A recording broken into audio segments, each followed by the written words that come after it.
One of the craziest college football teams to ever exist was 2019 LSU. Led by their Heisman quarterback Joe Burrow, the Tigers took over the college football world, destroyed absolutely everybody, went undefeated, and sent what felt like half the roster to the NFL.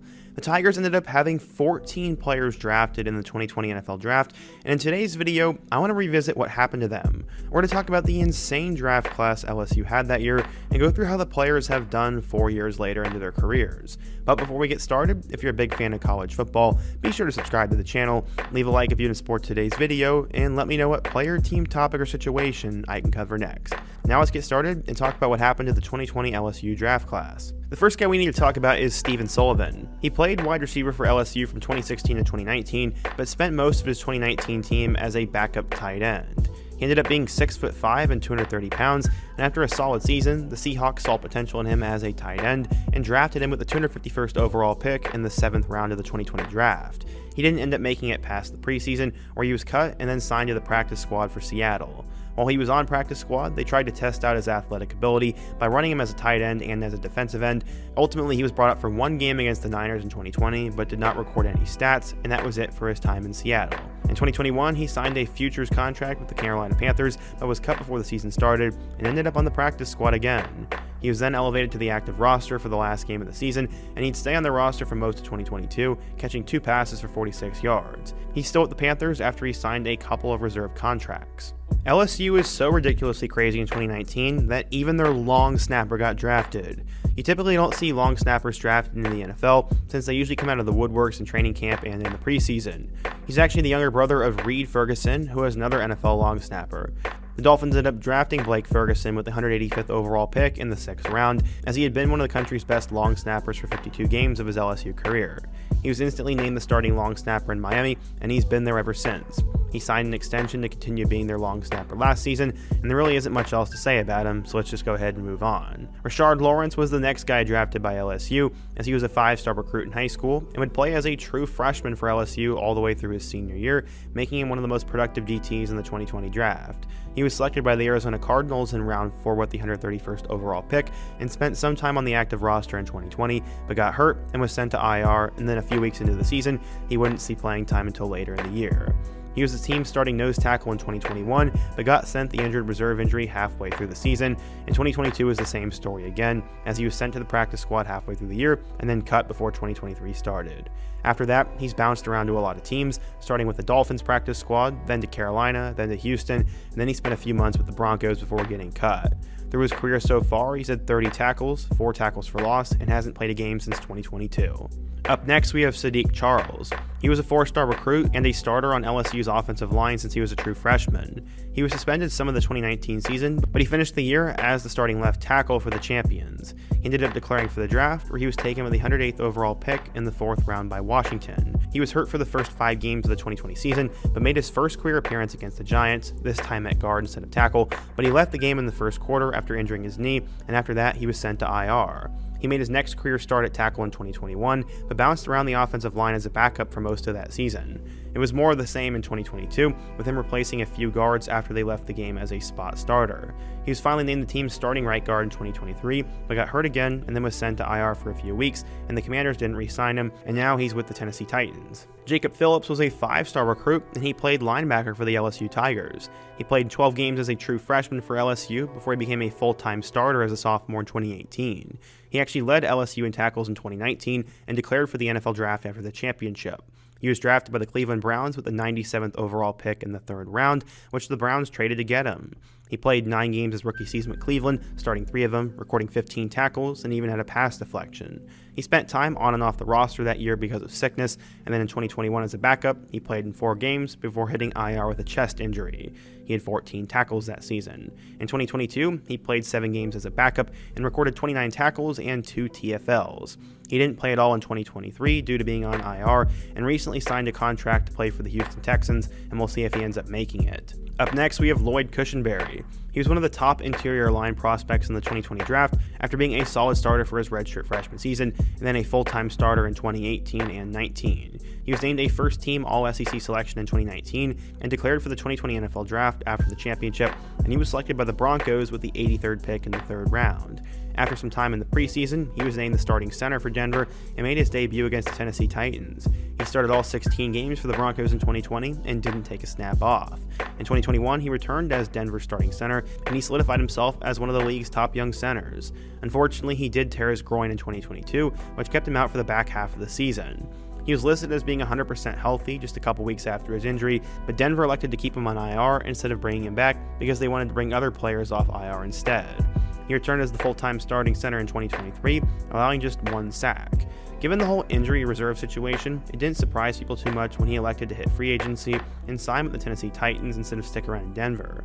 His ability to start for all 57 games of his career was tough, and he could be one of the league's top new interior offensive linemen here in a couple of years. The next guy we need to talk about is Damien Lewis. He had an interesting road to the NFL since he wasn't even rated as a prospect by some agencies because nobody thought he would qualify for college based on his high school test scores. He actually didn't receive any offers from 4-year colleges and instead went to Northwest Mississippi Community College and then LSU from there, where he started at right guard pretty much immediately. He was named a second-team All-SEC player his senior year and would declare for the draft after the championship. He was selected by the Seahawks with the 69th pick in the 3rd round, and he was instantly the Seahawks starter at right guard in 2020, handling a few minor injuries to start the season. He also played a little bit of center, and despite playing well in protection and only allowing a few hurries, he was the most penalized guard in the NFL that year. Despite that though, he ended up on the NFL's All-Rookie team and was a solid guard in 2021, playing in 13 games with the Seahawks and starting every single one of them, but missing 3 games due to injury.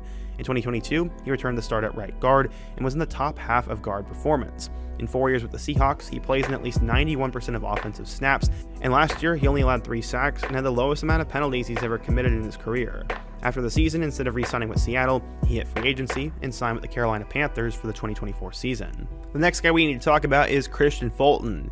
He was a New Orleans 5-star recruit and was part of the class of 2016. Over 4 years and 3 seasons of play, he had 56 tackles and 2 interceptions from the corner spot.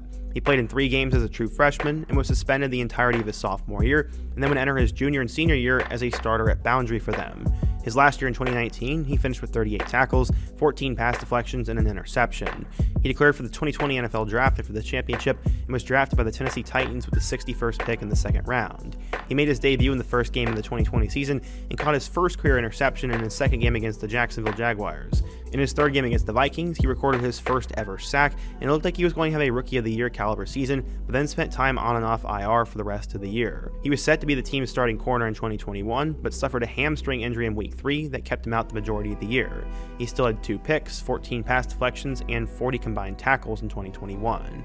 He was once again the starter in 2022, playing in 11 games and starting all 11, but only catching 1 interception and 5 pass deflections. He played most of 2023 before a hamstring injury kept him out the rest of the year, and he elected not to re-sign with the Titans after 2023 and signed with the Los Angeles Chargers. Up next, we have our first huge name from the 2019 team, and that was Grant Delpit. He was another New Orleans area recruit, and he was considered one of the better defensive back prospects in the class of 2017, coming out of IMG. He had great size for the safety position at 6'3", and he was a starter for 10 games his true freshman year in 2017. He then would step up the next 2 years for LSU, becoming a 2-time All-SEC selection and won the Jim Thorpe Award in 2019 and declared for the draft. Despite how good he was in college, no team really wanted him in the 1st round, and he fell to the Cleveland Browns with the 44th overall pick in the 2nd round. He didn't end up playing at all his rookie season because of an Achilles tear, and then in 2021, he returned to the active roster, where he played 15 games and started 7 of them. He totaled 66 combined tackles and a sack, and then went into 2022 slated to be the starter at safety.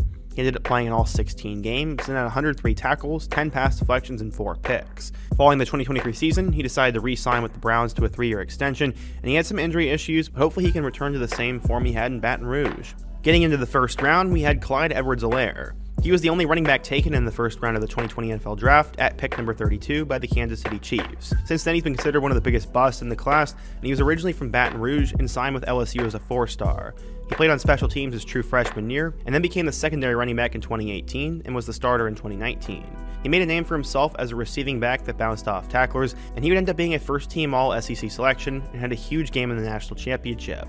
He declared for the NFL draft afterwards, and Chiefs quarterback Patrick Mahomes asked the Chiefs to draft him, so they did. He looked perfect for the Chiefs, but what did he end up doing? Well, during his first year in 2020, he ran for 138 yards in his first game, and then suffered a hip injury late in the season that slowed him down significantly. He would finish his rookie year with 803 rushing yards, 297 receiving yards, and 5 touchdowns. He didn't look like he deserved being taken in the first round, but he did also look decent. Then the wheels fell off. After starting pretty well in 2021, he got hurt in week 5 and sat out a month. He then finished with 500 rushing yards and 129 receiving yards, but was starting to look like a huge bust, especially being in the first round. In 2022, he was replaced by 7th round pick Isaiah Pacheco at running back, and this was because Clyde was always inconsistent and hurt. He finished the year with just over 400 combined yards and 6 total touchdowns, and the Chiefs would decline his 5th-year option, officially labeling him as a bust. In 2023, he only had 200 rushing yards and a touchdown, and he was essentially only used as a receiving back. The Chiefs did re-sign him to a small deal, so he's a solid rotational running back, but nowhere near as good as people thought he'd be. Up next, we have Patrick Queen. He was one of the top middle linebackers coming out of high school, as he was a 4-star recruit in the class of 2017 and played multiple positions on defense. He only had one SEC offer, which was LSU, and he did have some playing time as a true freshman, as he got better and better and was on the Butkus Award watch list going into his junior season. He finished his time at LSU as the defensive MVP of the championship game and declared for the draft afterwards. He was selected by the Baltimore Ravens with the 28th pick in the first round, and he played in all 16 games with the Ravens, recording 106 combined tackles with 3 sacks, an interception, and 2 forced fumbles, and even a defensive touchdown. In 2021, he had 98 tackles, 2 sacks, and a forced fumble, and started pretty much every game for Baltimore. He followed it up in 2022 with 117 tackles and a career-high 5 sacks, and then in 2023, he'd make his first career Pro Bowl, racking up a career-high 133 tackles, an interception, and a fumble. After the 2023 season, he decided to hit free agency and ended up signing with the Pittsburgh Steelers, which was a huge get. Next up is Justin Jefferson, who might be one of the best receivers in the NFL and in college. He had a great career at LSU, but entered as just a 2-star recruit and the brother of former quarterback Jordan Jefferson. He became the leading receiver as a sophomore in 2018, as he had 875 yards and 6 touchdowns. In 2019, he had multiple games over 100 receiving yards, and in the Peach Bowl against Oklahoma, he had 14 catches for 227 yards and 4 scores, and had over 100 yards in the national championship game against Clemson. After that, he entered the 2020 NFL Draft as one of the top prospects. He ended up falling to the Minnesota Vikings with the 22nd overall pick, and he started immediately and had a 175-yard performance in Week 3 of the season against the Titans. He instantly became one of the top receivers in the NFL as a rookie, finishing the year with 1,400 receiving yards and 7 touchdowns. He then followed it up with a full season of 17 games, putting up 1,600 yards and 10 touchdowns on 108 total catches. In 2022, he was the AP Offensive Player of the Year, as he caught 128 passes for 1,809 yards, which led the league for 8 touchdowns. He was injured a lot in 2023, only playing in 10 games, and then he put up 1,000 yards and 5 scores. He's made the Pro Bowl every single season he's gotten to the NFL, except for last year, and he currently holds the NFL record for yards per game with 98.3, and is probably the best receiver in the league right now, if not near the top. Up next, we have Chaisson. He was another guy drafted from that insane 2019 team, and he was a 5-star recruit coming out of the city of Houston, Texas, and would instantly spend some time as the spot starter in 2017. In 2018, he was the team's official starter at the outside linebacker position, where he played well against Miami, but tore his ACL after the first game. The following year in 2019, LSU gave him the jersey number of 18, which was an important number for defensive players to wear at LSU. He finished the year with 60 tackles, 6.5 sacks, and a spot on the first team All-SEC.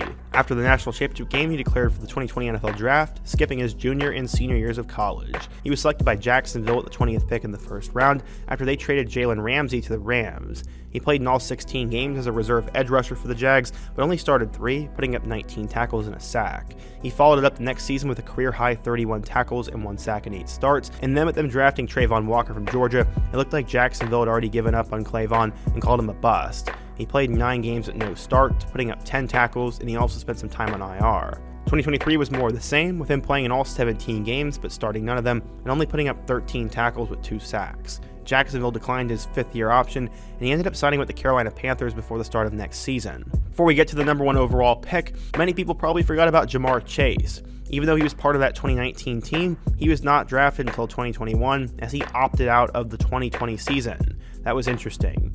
I honestly kept thinking he was part of the 2020 draft class, but he wasn't. The number 1 overall pick, we obviously had Joe Burrow. Everybody knows his story. He started out at Ohio State and then transferred to LSU, where he threw for 5,671 yards and 60 touchdowns and led LSU to the national championship. He was the Heisman Trophy winner and surefire lock to be the number 1 overall pick, and the Bengals made him their franchise quarterback in 2020. He instantly was considered to be the Offensive Rookie of the Year candidate, and eventually came onto his own. He became the first rookie in NFL history with at least 400 passing yards, 3 passing touchdowns, and a rushing touchdown in every single game, and he ended the year in Week 11 after an ACL tear due to a terrible offensive line. He finished the rookie campaign with 2,688 yards, 13 touchdowns, and 5 picks. He came back in time to start in Week 1 of 2021, and the Bengals exploded onto the scene. This was thanks in large part to Burrow and Jamar Chase, who was just drafted, and he finished the 2021 regular season with 4,611 yards, with 34 touchdowns and 14 picks, but was also sacked a league-leading 51 times. The Bengals were better in 2022, and after Week 1, where he committed 5 turnovers, he only committed 8 more interceptions over the rest of the year. He ended up going 12-4 behind Joe Burrow's Pro Bowl caliber season, where he threw for 4,475 yards, 35 touchdowns, and 12 picks, but they could not get past the Chiefs in the AFC Championship game. But he severed a wrist ligament in Week 11 against the Ravens, and the Bengals sort of collapsed after that. In 10 games, Joe threw for 2,300 yards, 15 touchdowns, and 6 picks. And despite having so many injuries in his career, Joe is already considered one of the NFL's best quarterbacks and looks to continue into the future of the AFC, alongside Pat Mahomes, Josh Allen, Lamar Jackson, and even younger guys like CJ Stroud and Justin Herbert. So yeah, that was the 2020 LSU draft class. We went through all 14 guys who were drafted and talked about where they are today. What do you guys think, though? If you're an LSU fan, what do you think of this 2019 LSU team? What draft class should I take a look at next? And what shocked you from the results? Be sure to let me know down below, subscribe if you're new, and check out all my other videos on the end screen, including what happened to Texas A&M's crazy 2022 recruiting class. I hope to see you guys again soon, but until next time, peace.